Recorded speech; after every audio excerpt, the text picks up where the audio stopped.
So if you can come up to the mic, Ayesha has a mic there and there's a mic here. Otherwise, we can't hear you online and the audience can't hear you. So any questions, please let us know. I suppose Ayesha and I can also. Dr. Davis had his hand up. Okay, who has the hand up? Dr. Davis? Okay. All right, who? A hand, there you go, there you go.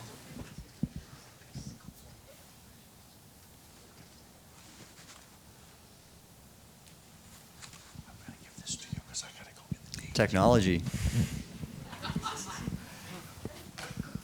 So first and foremost, I want to thank you for being here. My grandfather was a Navy man. He loaded ordnance on an aircraft carrier, so thank you once again for your service. I have wanted to ask you specifically on the social media in the past couple years. Oh, thank you. There has been reporting of a potential USO base that moves around. Have you heard anything about that? Any reporting that might corroborate it? Or is it just kind of more chuff? What's your name? Michael. Michael, Mayhall. thanks, Michael. And if anybody else comes up, please say your name. Yes, and I appreciate your father or grandfather's service. Grandfather. That's wonderful. Yeah, well, social media is what it is. So I have seen that reported widely too, but I've not seen any data, and I've not seen any classified information regarding that. But again, it begs the question, as I mentioned, we see these things in the ocean and on and over the ocean. Where are they coming from? In fact, I thought, who here has read Hal Puthoff's extraterrestrial or ultra-terrestrial paper? That's good, that's good. So in this, he rightly explores the topic in its full. Where do they come from? And is it possible they are already originating here? And if they are already originating from this planet, it's very likely they reside somewhere undersea. There's a lot of the undersea we've not seen, as I mentioned. So, but the data, I've not seen it yet. Thanks, Michael.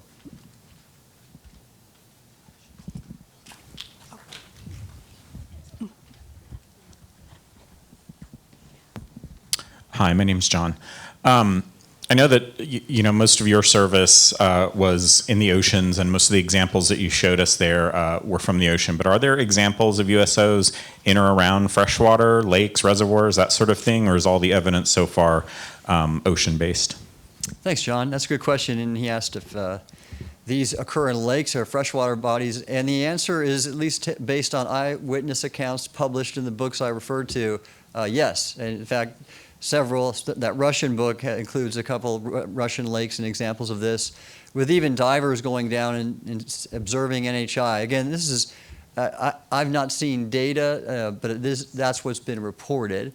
Again, I really want to start researching with systems that collect data and that we can look at. As Gary mentioned, I'm very aligned. That's why I advise the Soul Foundation, and I'm glad to be your teammate. But so there's some reporting on that.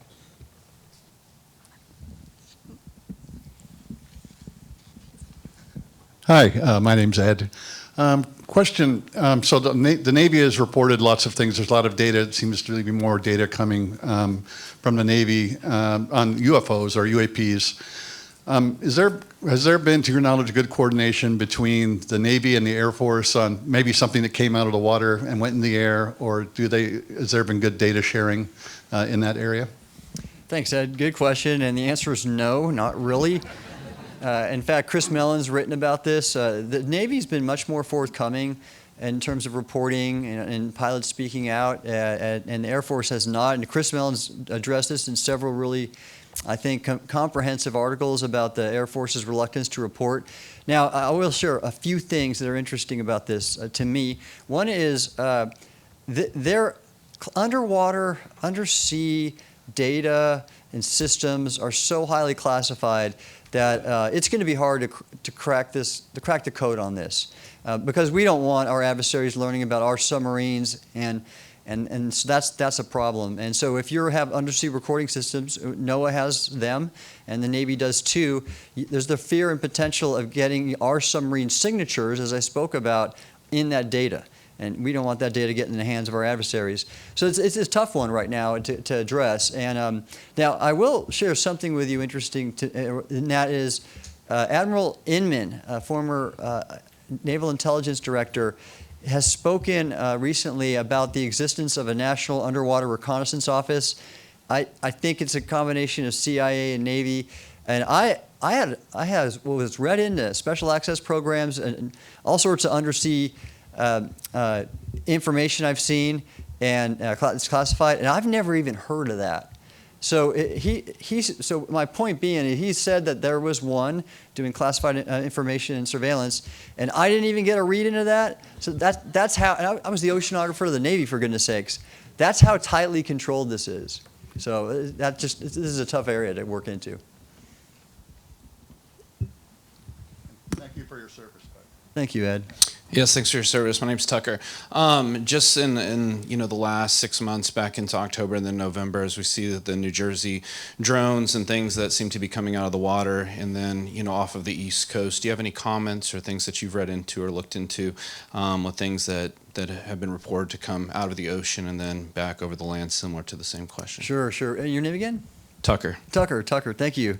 Well, this is the $1,000,000 question. Everybody's talking about it, and of course the White House is saying there's nothing there, as did the previous White House. The answer is I don't know about the Jersey drones. I just don't know. I've not seen data.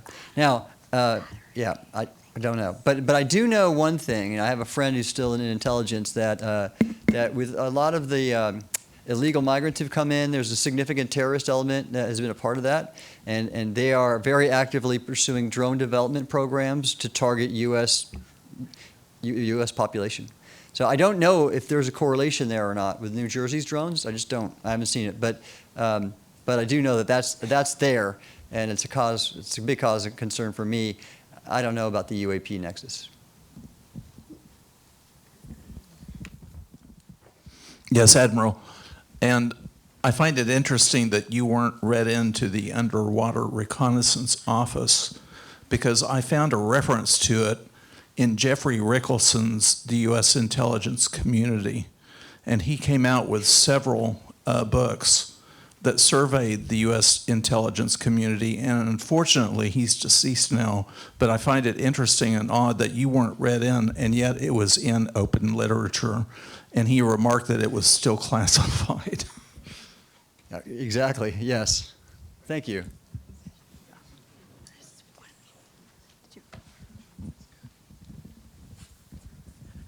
Tim, thanks again for coming out. I'm a proud alum of the department. I just wanted to ask you a question that has to do with the anecdote you said earlier about basically instances of our naval forces encountering these things and being like, oh gosh, it's the Russians, let's avoid it somehow. And what I'm asking is essentially, do you think that there are similarly situations where the Russians have certain experiences with these things and they go, oh man, it's the Americans, and then they have essentially USO encounters? My question has to do with basically the way that geopolitical entities encounter this phenomena, and how important or necessary do you think it is for cross-state, cross-nation analysis? People talk a lot about an emerging multipolar world order. What are the implications of a multipolar world order for disclosure? Good question. What's your name again? Michael. Michael, thank you very much. Okay, well, that's a big one, all right. And first, to address other nations' interest in UAP or actual observations and USOs, we do know China has an equivalent of our UAP task force that used to exist. And this book that I referenced cites instances of Russia addressing and finding evidence of them to exist in the water as well. So we know that's there. And then there's numerous reports Gary mentioned in Brazil and other nations. Italy, France has an active effort. So that's occurring. And I definitely believe personally that we do have to form an international body or collaborative mechanism to work together, because obviously they don't follow geopolitical boundaries of humans. Why would they? And so I do think it's necessary. And it's tough now because of geopolitical tensions are so steep right now and intense. It's going to be a difficult one. Of course, the ideal is, can this be that which brings us all together? It should be, but we tend to not always do the right thing until it's the last possible option as a species. So yes, but I personally think we have to be doing that. Michael, thank you. Hello, Admiral. My name is Seth. My question taps more onto, it's related to what Dr. Nolan mentioned about the materials that the UAP are constructed out of. Do you believe that the USOs, in order for them to go deep sea diving, are made of different materials than just traditional UAP? Seth, thanks for your question. Well, I don't believe anything. I can speculate, and if I see data, I can conclude. But it seems to be, though, going transmedium in ways that we have not been able to engineer anything to do, where there's no the impedance seems to. Oh, good. Eric's going to address this. This is good. Which they seem to totally be impervious to the impedance mismatch of air-sea interface. To me, there's either some material science. Well, actually, Hal put up with this really well, as Eric has too. That we've just not been able to engineer anything that could perform like these. And to me, USOs are probably have nothing different than UAP because they're obviously showing an ability to somehow manipulate space-time, and so there's no effect of being in the water or in air or space or even the objects that Travis Taylor is seeing go through the mesa at Skinwalker Ranch. Can you pass this down to the gentleman over there? Thank you. Hello, Admiral. My name is Genaro. Are there any established protocols on how to handle these maybe encounters or how to handle the data? Have they established these protocols recently in the U.S. Navy? And if so, are you able to describe them in a sense? Sure. Genaro? Yes. Good question. So we do know that the Joint Chiefs of Staff issued a reporting protocol for all UAP, all domain, when was this, Kirk? 2 years ago, 1 year ago? Do you remember that? I won't put you on the spot, but that's occurred. That's occurred within the last year or two. In terms of in the water, there's no difference. It was UAP in general. I think it was precipitated by Aero and the pressure Congress was putting on Aero to have a reporting mechanism, and that's a good thing. But your question raises something that's interesting, and I meant to mention and did not. So the submarine reports I mentioned, the submarine community in the U.S. Navy, they are very paranoid about being in the water near anything else. They don't want to collide with it, and that could just end your day. And that's something they rigorously develop protocols for. And the terms they use are prevention of mutual interference and water space management. And it's as rigorous as aviators do in the air, and that's why reports by pilots are so unnerving. Is a major safety issue, and the same applies underwater. That's why reports are when they do occur are taken very seriously, and yeah, I mean the water space safety is just as dire as the airspace safety for UAP. Hi, I'm Matt.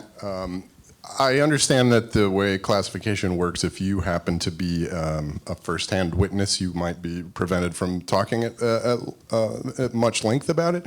But you were the first official I've heard make the claim that not only are NHI here, but that we are in contact with them. Is that something you can expand on at all? Sure, Matt. Thank you. Well, I have not engaged or met or seen NHI. I've only seen video of UAP, but what I do know is I know credible sources that were have touched and known those in the legacy program, and these are people that are speaking out now. In fact, who has seen the trailer for the film The Age of Disclosure? Wow. All right. I'm in it, and as is a number of others. And we did a premiere at the Southwest Film Festival, and those are some of the people I mean when I say that. And in fact, Eric was on the film too and did a terrific job. And so I think my hope is that that will be released widely nationwide, and more of our public will be able to see who is talking about UAP, credible people. I think one of the most convincing pieces in the film was Secretary of State Rubio. he took this to be absolutely serious and incredible, and that we should do something about it. And not in the film, but no, maybe it was, is now 2 members of the administration, John Ratcliffe, CIA director, and Mike Walls, NSC director. Both have been on the record on TV speaking about the need to investigate UAP. And so that's certainly a hope of mine. And my coming out, really, and so Matt also, I've said this before, that I've spoken out because I know these credible witnesses, and people like Ryan Graves and David Fravor and Alex Dietrich, the Navy pilots, I felt they needed top cover. That someone in my position, it was just the right thing to do to give them, they're showing courage, and I thought I owed it to them. I felt an obligation. Tim, that was a great answer. So Tim, what percentage of the ocean bottom has been mapped globally? And if you know the resolution of that in terms of maybe 10 meters, 50 meters, or 100 meters, what would that be? Good question, Eric. Thank you. So only about 25% of the ocean has been mapped to modern standards, and modern standards are basically a multi-beam echo sounder and a GPS for position. So that you have to have a lat-long fix that's accurate, as well as the depth measurement. And the resolution varies depending on the depth of the ocean. There's no set resolution. But the standard is using basically modern 21st century tools to collect the data. We have very highly resolved data on shallow areas, but when you go down to places like the Marianas Trench, the deepest part of the ocean, the resolution is much more coarse. Hundreds of yards. Thanks. Hi, I'm Joe. You mentioned AARO and their disinformation campaign, and I think one of the things they recently put out was a debunking of the Havana, Cuba transmedium. Would you like to expand on that, why you believe their disinformation campaign, and what can we do about it to make that better? Because it seems like we get zero data out of that whole thing. Sure, Joe, that's good. It's good. Okay, well, here, I actually wrote an op-ed about this after my hearing, so you could look for that. I think I said it's titled something like "The U.S. Government Must Come Clean on UFOs" or something like that. But ultimately, to paint the picture for everybody, so I and Lou and Mike Gold and Michael Schellenberger testified in November, and I actually specifically talked about the GoFast video, having seen it on a classified system before it had been declassified and released. And the next week, John Kozlowski, and again, I don't mean to disparage him at all. I think he's doing the best he can with the situation he's in. But he actually testified and cast doubt on the GoFast video's validity by saying it wasn't really, we did the analysis and it wasn't really going that fast. The trouble with that is it wasn't the speed that was the issue. The issue was the fact that there were multiple UAPs on the scene at the time. It was in formation of I think 4, and Ryan Graves has talked about this. So that was the concern, and that was just one day. It was soon after or before the gimbal video was shown, and then there was the UAP that split the section of 2 F-18s, which is a giant safety concern. There were just so many of these occurring that they were going to shut down the exercise, as I testified to. So step back. Why did Kozlowski try to cast doubt on that? I believe it's this, and it's not too tricky. The position currently in the DoD is we don't want to declassify most instances of UAP. The ones we will declassify are what Gary showed on the screen. It's that what Congress told us to do. Do some reporting on it, give us some categorization, count the numbers, and they're doing the bare minimum. Now, I've been in charge of an agency, and I know I did exactly the same thing. When Congress told us to write reports, if we, in our administration with the policies we were prioritizing, really cared about the report and program that they asked us to do, we put everything into that report. But there were some programs we weren't too keen on. We didn't think they were the best thing, but Congress made us do it, so we would put the minimal amount of effort. That's just the way it works, and I can only say that. And so I know what he's doing. They're keeping the tip of the iceberg is being released by AARO, and you have the rest of it that they're keeping classified. And I'm okay with keeping sensitive technology classified, I'll tell you that, but what we're talking about is the fact that we're not alone. And that's what we're really calling for, is to come clean on the nature of reality. The American people deserve to know that. Carl Nellis spoke very eloquently on this. I can't wait for his talk tomorrow. And that's the issue. And that's what we got to keep calling for. Okay.